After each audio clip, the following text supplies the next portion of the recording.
Hello everyone, আমি শুভ্রজিৎ। তো আজকে আমি একটা upcoming Telugu cinema first glimpse নিয়ে রিয়াকশন দেবো।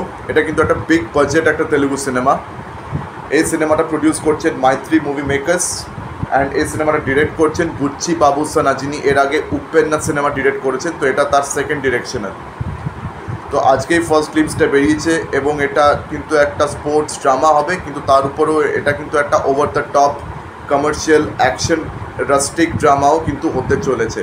আপনারা একদম ঠিক ধরেছেন, আমি কিন্তু রামচরণ তেজার আপকামিং সিনেমা পেদ্দি, যেটা ওর 16th film as lead actor, সেটারই ফার্স্ট গ্লিমসের আমি রিয়াকশন দিতে চলেছি।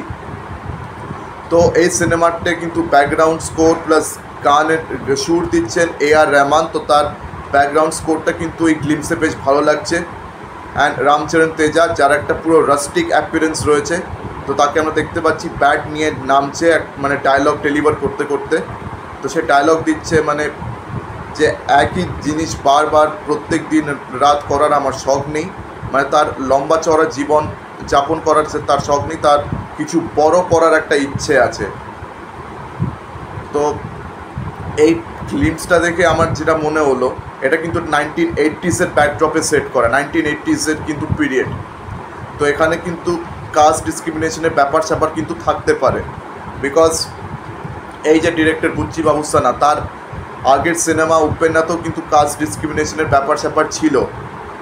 অ্যান্ড যতদূর আমি শুনেছি, বুচ্চি বাবুসানা সে কিন্তু আই থিঙ্ক সুকুমারের অ্যাসিস্ট্যান্টও ছিল বুচ্চি বাবুসানা। তো সুকুমারের সিনেমাতেও কিন্তু কাস্ট ডিসক্রিমিনেশনের ব্যাপার স্যাপার থাকে। তো বুচ্চি বাবুসানা কিন্তু উপেন্নাতেও আর কি কাস্ট ডিসক্রিমিনেশনটা দেখিয়েছিল। তো এই সিনেমাতেও কাস্ট ডিসক্রিমিনেশন থাকবে। তো মানে একটা গ্রাম রয়েছে, ঠিক আছে, তো সেই গ্রামের লোকেদেরকে আর কি ছোটো চোখে দেখা হয়, তাদেরকে মোটেই কেউ সম্মান করে না, কেউ পাত্তা দেয় না। তো রামচরণ তেজা সেই গ্রামেরই একজন সদস্য। তো এই গ্রামের জন্য এই ক্রিকেট খেলাটা কিন্তু একটা ইম্পর্টেন্ট রোল হতে চলেছে।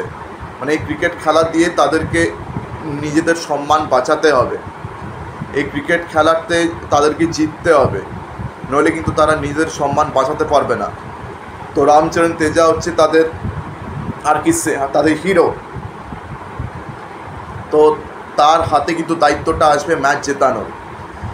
তো এই সিনেমার আর কি এই গ্লিমসের আর কি লাস্ট সিনে আমরা দেখতে পাচ্ছি রামচরণ তেজা যেভাবে আর কি এগিয়ে এসে ছক্কাটা মারছে, দেখবেন ওভার দ্য টপ অনেকটা কমার্শিয়ালিস্টিক স্টাইলে ছক্কাটা মারছে, নর্মালভাবে না।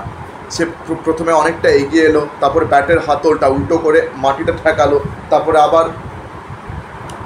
আবার ব্যাট সোজা করে ছক্কা মারলো। তো এটা যথেষ্ট কিন্তু ওভার দ্য টপ একটা কমার্শিয়ালিস্টিক সিনেমা হতে চলেছে। আর হ্যাঁ, রামচরণ তেজার লুকের সঙ্গে আল্লু অর্জুনের পুষ্পার লুকের কিন্তু অনেক সিমিলারিটি রয়েছে, কিন্তু সে সিমিলারিটি থাকার কারণও আছে। পুষ্পাও কিন্তু একটা গ্রাম্য ক্যারেক্টার ছিল, এখানে রামচরণ তেজাও কিন্তু একটা গ্রাম্য ক্যারেক্টারই প্লে করছে। তো ওদের লুকটা এক হওয়াতে কিন্তু অসুবিধা কোনো কারণ নেই, অসুবিধা হওয়ার কিন্তু এখানে কোনো কারণ নেই।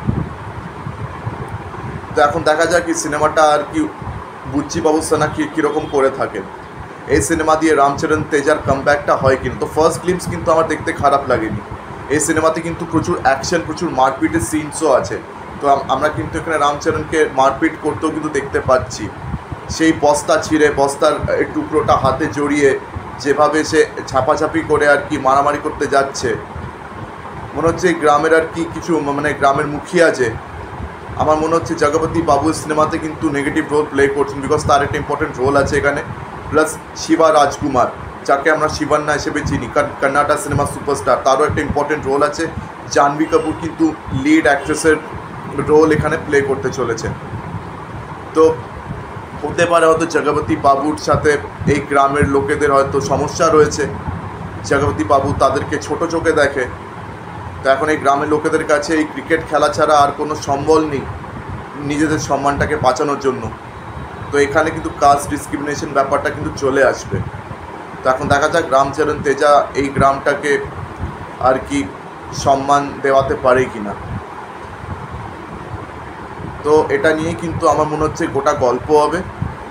অ্যান্ড এই ফার্স্ট গ্লিমসে আমাদেরকে এটাও দেখানো হয়েছে যে এই সিনেমাটা কিন্তু 27শে মার্চ 2026 রিলিজ হতে চলেছে। তো এটা জাস্ট ফার্স্ট গ্লিমস ছিল, এরপরে আরও অনেক প্রোমো আসা বাকি আছে, গান রিলিজ হওয়া বাকি আছে, টিজার রিলিজ হওয়া বাকি আছে, ট্রেলার রিলিজ হওয়া বাকি আছে। পরে যখন এক একটা করে আর কি এটা প্রোমো আসবে তখন আমরা বুঝবো যে এই সিনেমাটা কোন পথে যাচ্ছে, যে সিনেমাটা কীরকম হতে পারে, এই সিনেমাটা ভালো হবে না খারাপ হবে, বাকি প্রোমো আসার পরেই আর কি অনেকটা কিছুটা আর কি ক্লিয়ার হবে। তো এখন অবধি তো মানে এটা ছাড়া আর বলার কিছু নেই। তো এটা দেখার যে এবার রামচরণের কামব্যাক হয় কি না, কেন তার আগের ছবি গেম চেঞ্জার কিন্তু একটা বিশাল বড় ফ্লপ ছিল, এটাও কিন্তু যথেষ্ট বড় বাজেটের সিনেমা হবে। এই সিনেমাটা কিন্তু হিট হওয়া খুব জরুরি রামচরণ তেজার জন্য। এখন দেখা যাক এই সিনেমাটা বক্স অফিসে কীরকম করে, সেটা তো আর কি পরের বছরই বোঝা যাবে, 27শে মার্চ। মানে তার আগে প্রোমোসগুলো বেরোলে বুঝতে পারবো যে এই সিনেমাটা কোন পথে এগোচ্ছে।